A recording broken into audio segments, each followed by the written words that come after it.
Mabuhay Pilipinas! Maligayang pagbabalik dito sa aking channel, pero kung bago ka lang, pasuyo ng like and subscribe. Salamat agad. Ngayong araw ng Tuesday, August 27, 2024, kabayan, update lamang po tayo sa ating panahon.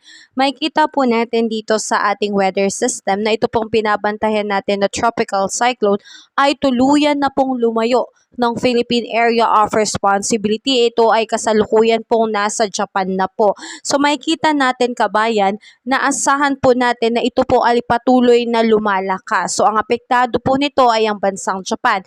Pero sa Pilipinas, pinapalakas po nito ang epekto ng southwest monsoon. Ganun pa man, hindi naman po ganun kalaki ang magiging epekto nito sa ating bansa dahil napakalayo po nito.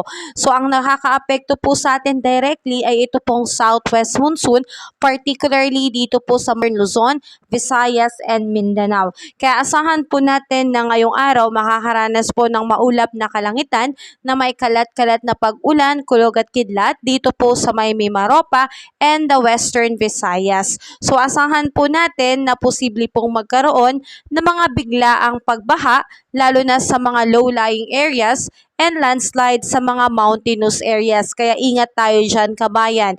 At asahan din po natin na apektado rin po ng southwest monsoon o hanging habagat ang Metro Manila, Bicol Region, Calabarzon, kasama ang Mindanao and the rest of Visayas.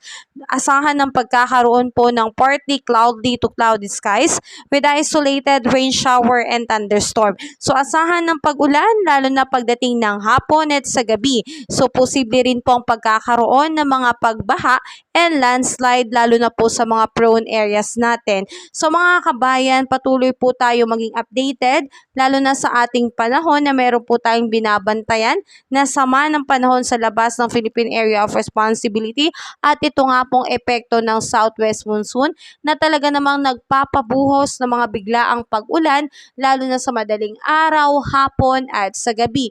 Pero sa tanghali, maalinsangang panahon po ang ating maaasahan. Kaya asahan natin na ngayong araw dito sa Lawag, ang air temperature po ay aabot po ng 32 degrees Celsius.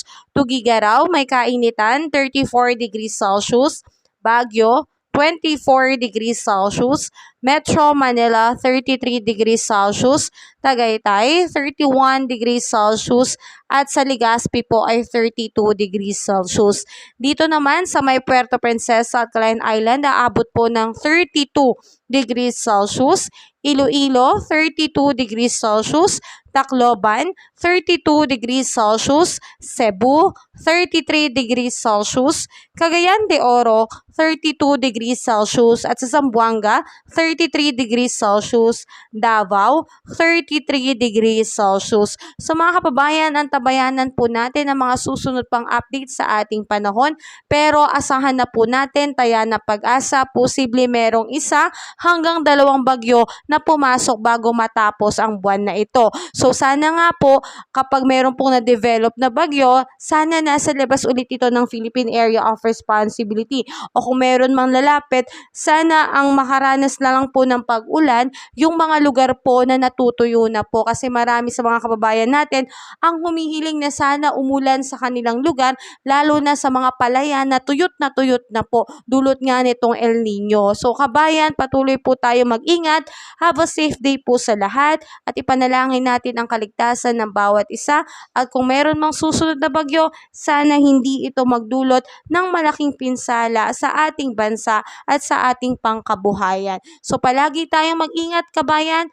Have a safe day po sa lahat. Blessed day ngayong araw ng Tuesday. Ingat kabayan. Kabayan, kung nakatulong sa iyo ang video na to, huwag mo namang kalimutang mag-like and subscribe at pasuyo na rin po, pahit na rin po ng notification bell para updated ka sa mga susunod ko pang weather update. Muli, maraming salamat, ingat, God bless po, kabayan.